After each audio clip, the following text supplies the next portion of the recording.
Hola hermanos, muy buenas noches, espero que estén muy bien. Bueno, estamos el día de hoy con el devocional eh, correspondiente a la lectura de Jueces 8 y Jueces 9. Hoy vamos a hablar también un poquito acerca de Gedeón. También en estos capítulos nos relata su muerte y bueno, viene la sucesión de Abimelech.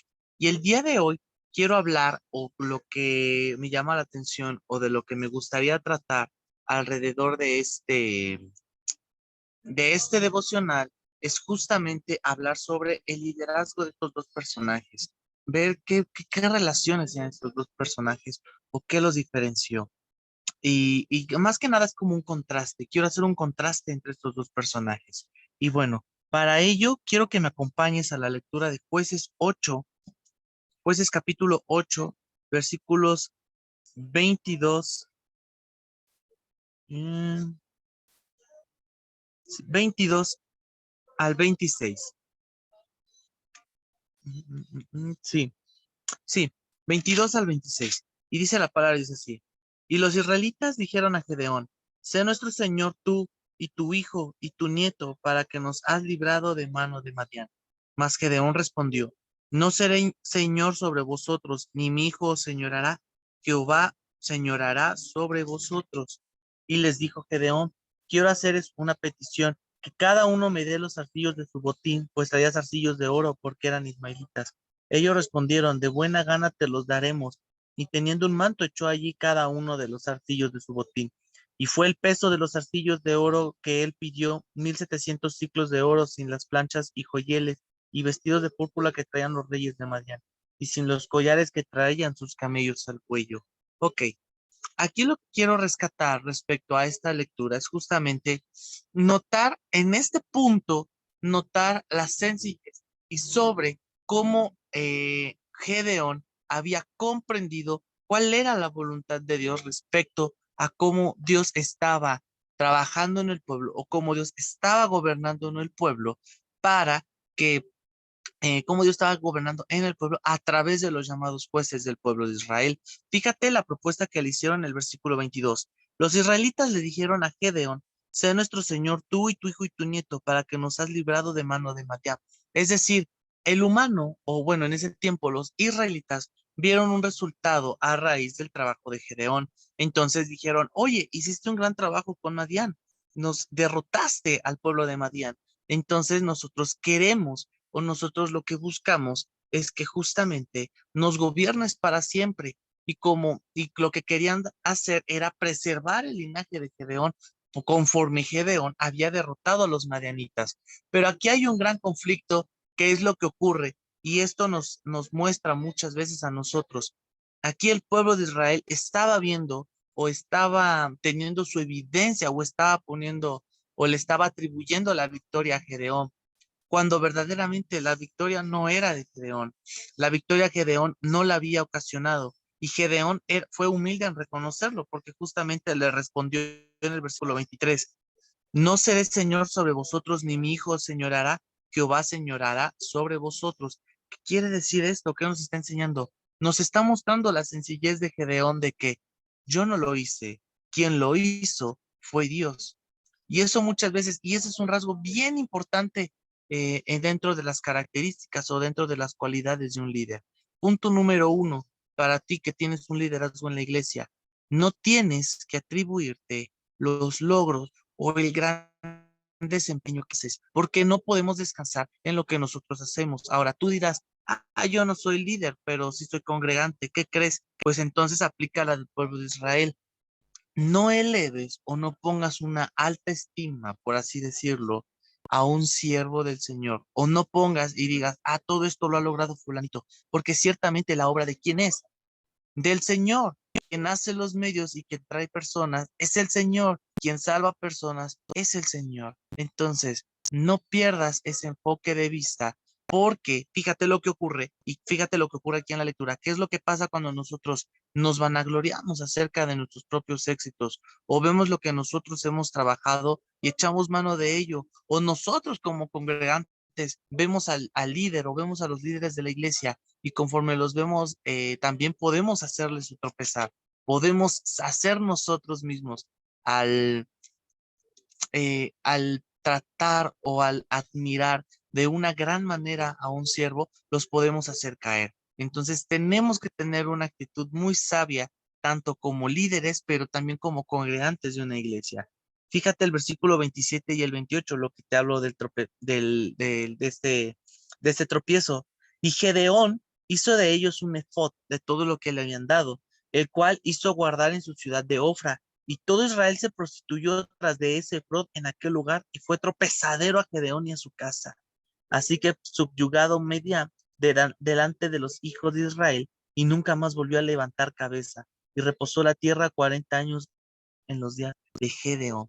Fíjate nada más cómo Gedeón levantó un efod o levantó estas colecciones con un patrón que era el usado por el sumo sacerdote. Ya lo habíamos hablado en su debido momento en el libro del Éxodo, acerca del efod y todo eso. Entonces, Gedeón hace un efod, hace una labor o empieza una labor también religiosa dentro, porque era parte de la vestimenta de un sumo sacerdote. Pero vemos que el error que cometió el pueblo fue decir, ok, él derrotó a los madianitas, él derrotó a Madián, y él levantó este efod, y luego que hicieron, le atribuyeron ese efod y le atribuyeron esa victoria a Gedeón, y lo pusieron en una estatua. Hagan de cuenta que lo idolatraron, en pocas palabras, idolatraron la imagen de Gedeón, y eso está mal. Y eso está mal, y eso muchas veces, como nosotros, como siervos o como siervos, nos hace daño, pero también como congregantes hacemos daño al poner sobre una banca o poner sobre un podium a un siervo de Dios sin entender que el que ha hecho la obra es el Señor. Y fíjate aquí bien interesante, Gedeón entendió, porque él pudo haber tomado esa acción y haber dicho, yo voy a gobernar, y pudo haber aceptado la propuesta de reinar sobre Israel. Sin embargo, él entendió el término de teocracia. ¿Qué es teocracia? Dios gobierna sobre su pueblo. No es el hombre el que gobierna al pueblo de Dios, es Dios gobernando a su pueblo. Pero el pueblo, aquí Gedeón lo entendió, pero el pueblo no lo entendió. El pueblo tenía sus ojos puestos en Gedeón, al punto de que lo levantaron como si fuera un ídolo. Porque fíjate cómo dice, ¿no?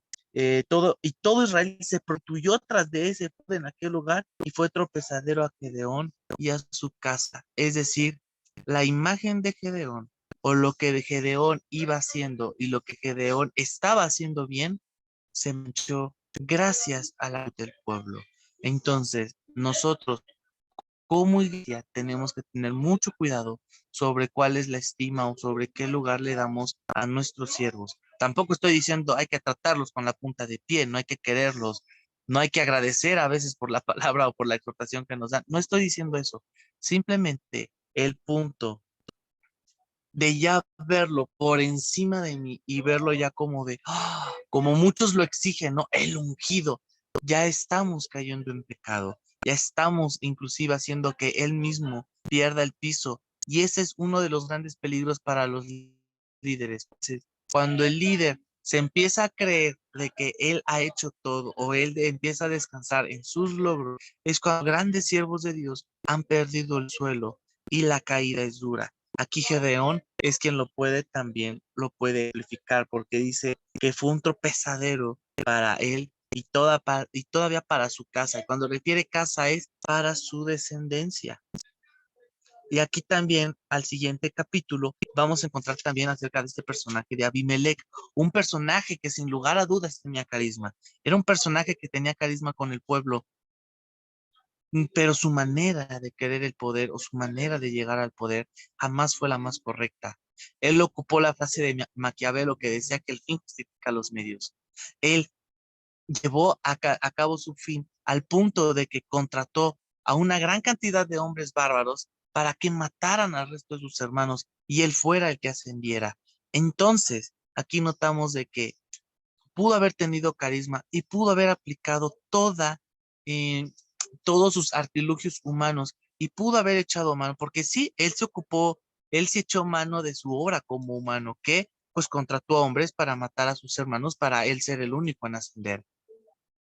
¿Qué nos enseña esto de Abimelech? Que no importa la manera en la que nosotros, que no importa todo lo bueno o todo lo que nosotros hagamos, lo que importa es la manera en que lo hacemos. Y esto es un llamado para cada uno de nosotros, que tenemos que trabajar de una manera íntegra el trabajo del Señor. De pi a pa, tenemos que trabajar de una manera íntegra, de una manera sana el trabajo de nuestro Dios. No se vale, o poniendo un ejemplo en nosotros, no se vale tratar de llamar al inconverso con cosas del mundo en la iglesia y ya en la iglesia convertirlo al evangelio. No es válido, porque el fin no justifica los medios. Desde el inicio, ¿qué es lo que se tiene que abordar? El evangelio. ¿Y qué es lo que se tiene que predicar? El evangelio. ¿Y sobre qué se tiene que dar su discipulado? Sobre el evangelio. Entonces, hermanos, Dios no juzga lo que nosotros a los líderes, no solamente juzga lo que hayamos hecho, sino que juzga la manera en lo que hicimos.